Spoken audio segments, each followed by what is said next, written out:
The Breakdown is presented by John's Sewer and Drain Cleaning, the name to know when the drains don't flow. Welcome into a week 3 edition of The Breakdown. Patriots lose to the Ravens. We'll be here to guide you through it all. Phil Perry, Ted Johnson. But before we talk about that loss, Ted, we have to talk about the potential loss of the Patriots quarterback. Mac Jones leaves this game with an injury. What was your reaction? Yeah, that was disheartening. Clearly on the last play of the game, you don't want to see your quarterback go out. This is guy, look, I know he hasn't been playing well, but he's the flag carrier for this team. He's the emotional leader. He's the guy that kind of brings the energy every day, if you will, to practice, Phil. And so with him on the sideline for the next few weeks, somebody's going to have to step in and be that flag carrier now. We had a chance to talk with Mac Jones a little bit earlier today. Here's what he said about how he's feeling at the moment. Yeah, like I said, just trying to take it day by day and, make sure I get my health back. And that's just getting my treatment and kind of going through the process of what can I do to be better. So I'm always going to do that regardless of the week. And this week is no different. Was that a part of your process, seeking a second opinion? Like I said, I'm just waiting on the time here and just kind of letting it play out and see how I feel. I don't really have a lot of information on that. And honestly, just trying to make it to tomorrow and get my rehab going there too. Ted, I asked Kendrick Bourne last night, how do the Patriots survive if Mac Jones has to miss time?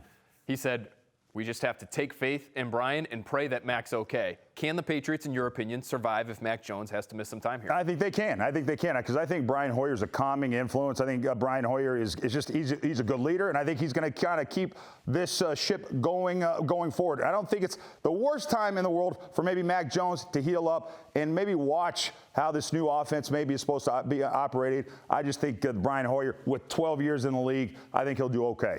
Mac Jones or no Mac Jones, Brian Hoyer or no Brian Hoyer, the Patriots do have some things they certainly need to get cleaned up, including, and probably first and foremost, Ted, these turnovers. Patriots with 4 on their last 5 possessions Sunday. Some ugly numbers associated with that stat. Just the 4th time in the last 10 seasons the Patriots have turned it over 4 times in a game. They now have the 2nd worst turnover differential in the NFL. Mac Jones responsible for 3 of them with his 2nd career 3-interception game. He now has the worst passer rating in the NFL, believe it or not, of any quarterback with at least 50 pass attempts. Okay, it's time now for Board Games, brought to you by John Sewer and Drain Cleaning, the name to know when the drains don't flow. Ted, we have to take a closer look at this 4th quarter interception in the red zone, in the end zone by Mac Jones. He's looking for Devontae Parker. The Ravens, we know, bring pressure off the edge, and you have written at the top of the board, no hot. Take us through this one. Yeah, this was a disappointing play. Clearly, it was 3rd and 10. Patriots had momentum. It was third and goal, actually, on the 10-yard line. Right here, and they ran an interesting play. Of course, it was a bad result. We know that. I'm not so sure this play even had a chance. But here's what you got. All right, so the Patriots run this play to the boundary side. They are on the right hash mark, so they don't have a lot of room and space over here. What Mac Jones is doing is kind of focusing in on a 2-man game on this side with Ramondre Stevens in the offset position with Devontae Parker. Look at his split from the tackle. It's very, very short. Okay, that is usually a tip to the defense to watch 2-man combinations, him going to the flat and him going vertical or something variation with these 2 guys whenever there's a tight split. So that tips off to the Baltimore Ravens, hey, watch something quick to the flat. Also, I don't like this play call because not only is it on the right hash mark to the boundary, not a lot of room over here, but it's also a concept the Patriots ran earlier in the game on 4th and 3 when Kendrick Bourne got tackled for a no gain and they got turned the ball over on downs. This is a core concept for the Patriots, though. They ran it in week 1, week 2, and week 3 with this quick to the flat to get a quick first down or a touchdown with their running backs. Baltimore was all over it. This defensive back right here, Chuck Clark right here, did a great job, I think, of fooling Ramondre Stevenson. Because Ramondre Stevenson, here's what I think. This linebacker, Patrick Queen, he's coming up here and he's sugaring this gap. And I think it kind of takes his focus right here. And so he doesn't even see really this guy at the snap of the ball. It's a zone blitz. All right. So zone blitz. So this D lineman fakes and he comes back to the hole. This D lineman goes, this D lineman goes. This cornerback, it's 3 strong. So it's 3 strong off the left side. He goes. He drops. This linebacker comes over here. These safeties have quarter. This cornerback has quarter. This DB, Marlon Humphrey, he has quarter, all right? And he's over Devontae Parker. At the snap of the ball, here comes a free rusher. Mac Jones is responsible for this guy. He gets the ball off in time. However, what he doesn't see is this DB right here, Clark, does a great job at the snap of the ball. Ramondre Stevenson goes right to the flat. He overplays him, and he's got him covered right there, so he's taken out of the play. So Mac Jones goes to his second read, which is Devontae Parker, on his vertical route. The only problem is I don't think he knows what's going on. And so Marlon Humphrey, he's in quarters right here. He's got a quarter of the field. He just keeps dropping deep. Devontae Parker isn't even looking back for the ball. Ramondre Stevens is covered. And here's the no hot right here. When at the snap of the ball, this 3 strong right here, this DB goes, this Nelson Aguilar is wide open for a hot route right here. These safeties come over here, but there's a lot of space right here. Once this DB goes, Nelson Aguilar right here, why not throw the hot right there? It was very frustrating that this offense, Phil, looks at times like it doesn't have built-in adjustments to what the other team's doing. It's basic stuff, and that's why Mac is getting hit all day. Does Mac Jones have the answers he needs when opposing defenses blitz? I think it's a really fair question, Ted, and I think you're right. I don't think Devontae Parker knew what to do on this play. He acknowledged after the game that there was miscommunication. Mac Jones changed the play at the line of scrimmage. Alert, quickly said, nope, reload, back to play number 1. You could see Devontae Parker at the line of scrimmage, palms to the sky, wasn't sure what to do, and you saw the result. It's time now for my report card. My report card is presented by the Massachusetts School of Law. Despite the double-digit loss at home, no failing grades for the Patriots. They did gain a season-high 447 total yards, but as we mentioned, the turnovers were killers. The Patriots turning it over on 4 of their final 5 drives. Let's take a closer look at their very first giveaway. It's time for Technique, which is presented by Shaw's, perfecting the art of fresh. So we just talked about that end zone pick where he targets Devontae Parker down the field, Ted. And by the way, we have Trenni Casey with us. Make sure you're watching our Bella Early Edition with Trenni at 6:30. Trenni is the Yes, quarterback this week. I don't think she was happy about being the center last week. Quarterback now.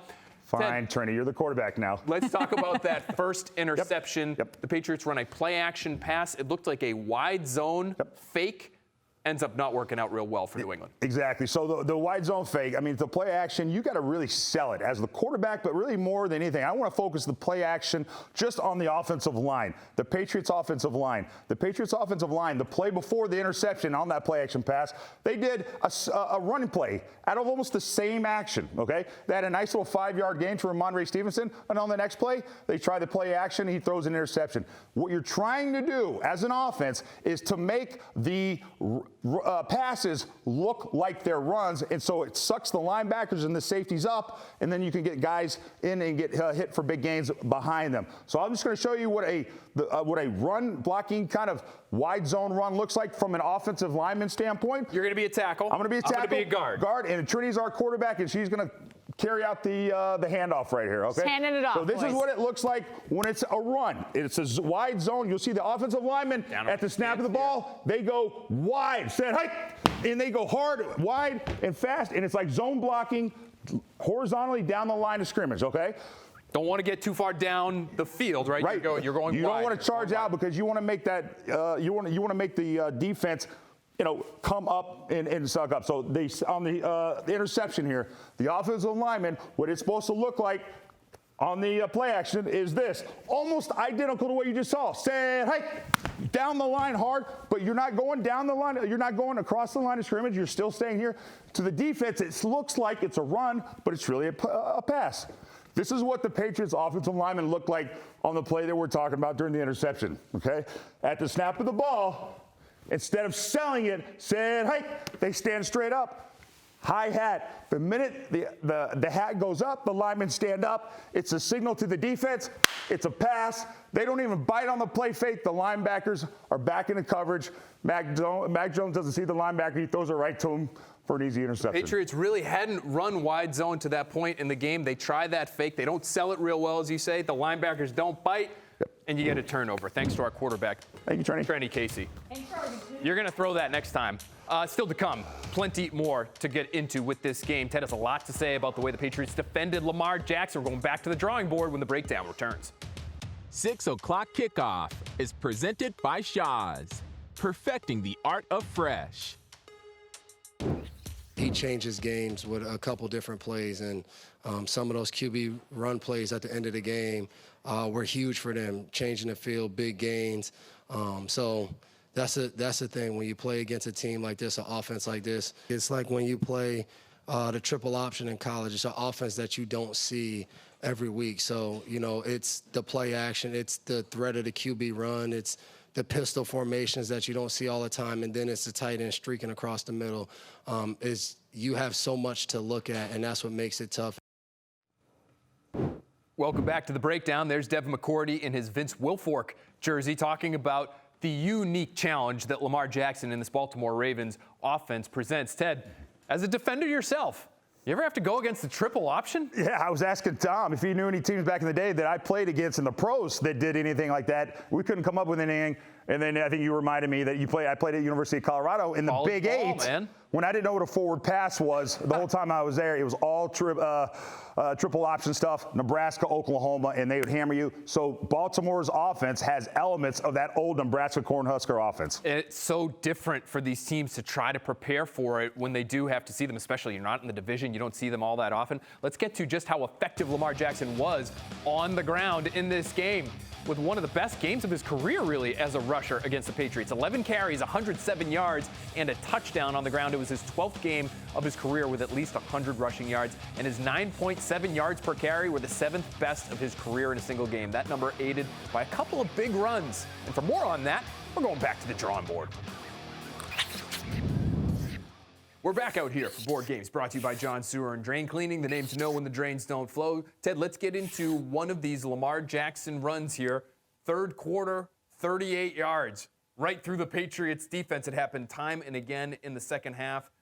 How did you break this one down? Yeah, this is a quarterback trap. I mean, it's a power running game. It's much like what the Patriots like to do. The only problem is the Patriots don't have a running quarterback like the Ravens do, and so it makes the Ravens very, very dangerous, okay? So here's what you had on this play. The guys that you really need to focus on whenever you're talking about quarterback RPOs or, you know, any kind of off-tackle plays. You heard Bill Belichick in the post-game presser talk about the way that the Ravens attacked, quote-unquote, the C gap. The C gap is the gap. You got the A gap is between the center and the guard. The B gap is between the guard and the tackle. The C gap is between the tackle and the tight end, tackle, or fullback. And this is where the play is designed to hit. So the two most important guys on this play is Dietrich Wise, this right defensive end, and Jabril Peppers, who's playing this linebacker. He's a safety, but he's playing linebacker because it's nickel based on the personnel that they have in there. Not really a fair fight, but these are the two guys you want to focus on. Here's what happens on this play. So, power running game. So it's down, tackle down, guard down. Fullback comes for the backside linebacker, which is Mack Wilson, who's flowing over the top.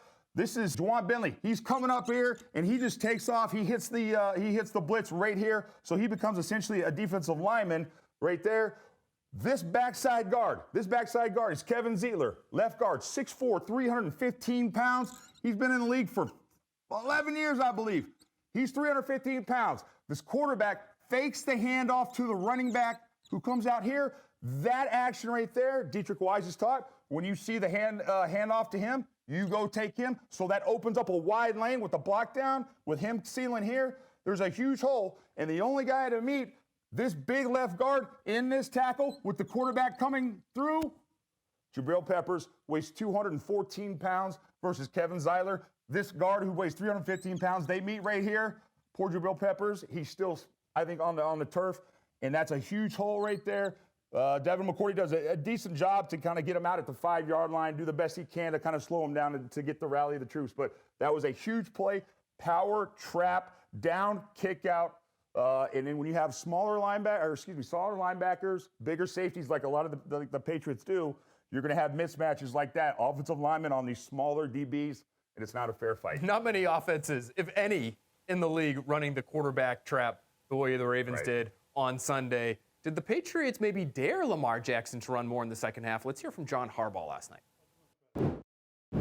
If I was assessing what they were doing, I think they were going to force Lamar to run a little bit. and say, okay, are you really willing to do that? Is he willing to do that? Because they took away, basically took away the sweep lanes. They were playing tough against the running back, stuff, especially in the first half and into the third quarter between the tackles. Then they were saying, okay, run Lamar, see how much you'll do it, a little bit, a little bit. I mean, they played good defense against him. But Lamar's, he's just a tough guy, and he made a lot of plays that way and made the running game go. I mean, we all see it in how shifty he is, the dipping and ducking. We all see it, and you respect a guy like that, and he's just slippery. So when you get there, you got to get him down. All right, it is time for Technique. Technique is presented by Shaw's Perfecting the Art of Fresh. We have brought Tom E. Curran out here to help us with our next technique. And then we have to talk about how Lamar Jackson was able to be so effective with that design quarterback running game. Yeah, it's a killer. All right, so we're going to show you a few examples of what a triple threat quarterback like Lamar Jackson can do and the stress he can put on a defense. Tom is going to be our running back in this scenario. Justice Hill, there you go. Justice Hill, there you go. I'll be Lamar. You'll be, and Phil's going to be Lamar, and I'm going to be Dietrich Wise, the defensive end. So the defensive end against a triple option type offense is put in a very difficult bind, and he's got to read his keys and stick to what his keys are and don't ever deviate from that, okay? So we'll give you 3 different examples of a triple threat right here. Again, I am Dietrich Wise. My responsibility is anything wide and any running back to my side, I'm supposed to take him. So here we go. I'm the outside linebacker. Say, hey, look at the mesh point. So it's very difficult for the defense. Is he going to hand the ball off? He's going to keep it. What's he going to do? I'm not so sure. He keeps it, runs up the middle, and has big gains, pulling it back in, and then hitting up the middle.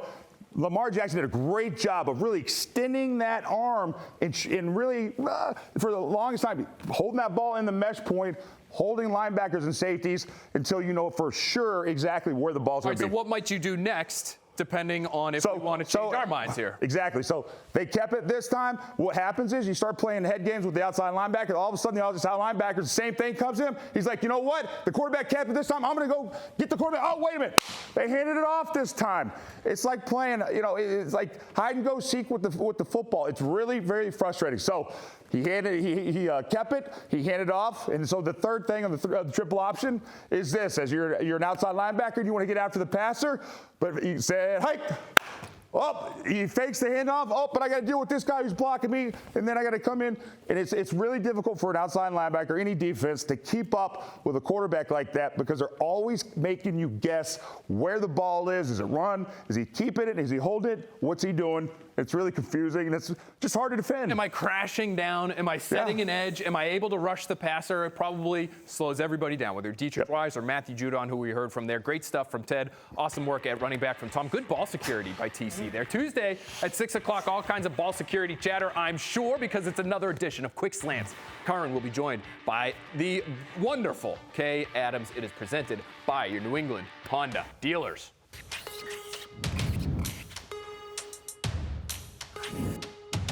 Welcome back to the breakdown. Pressure? What pressure? Patriots blitzed Lamar Jackson on nearly 40% of his dropbacks on Sunday, and things didn't go so hot when they did. Jackson was nearly perfect.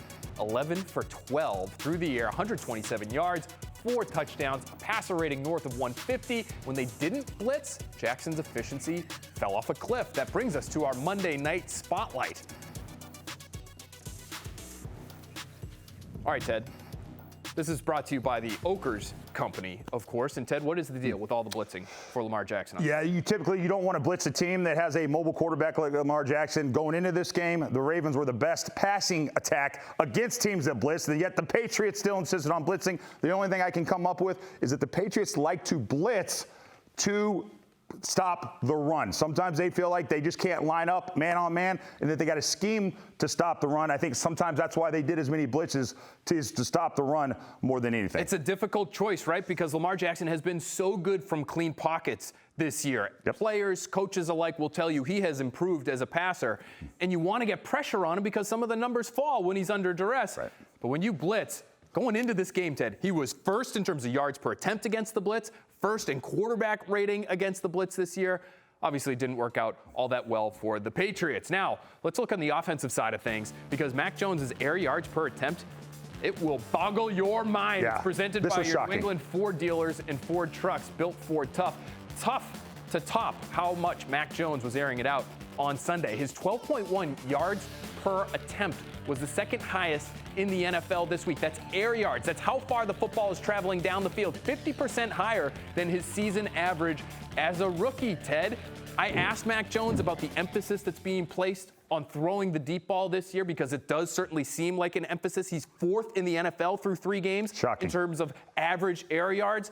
And he said, listen, explosive plays. We need explosive plays. The best offenses in football have explosive plays, but we also want to hold on to the football. Why do you think they continue to push this? Because holding on to the football has been an issue lately. It has. The only thing I think of is maybe they are trying to get theirs when they can. This isn't going to be a strike-fast offense, so a lot of times when you just throw it up there, you leave it to chance, which is shocking to me, because I think Belichick typically, philosophically, likes to kind of know what he's getting from play to play. And when you throw the ball deep like that, a lot of times with those 50-50 balls, you leave it up to chance, but maybe that's what they feel like they have to do to get down the field faster than just their regular offense. They want to modernize their offense. They want to become more explosive. Mac Jones isn't wrong. The Kansas City Chiefs, the LA Chargers, the Tampa Bay Bucks, these are explosive offenses that continue to perform year after year after year.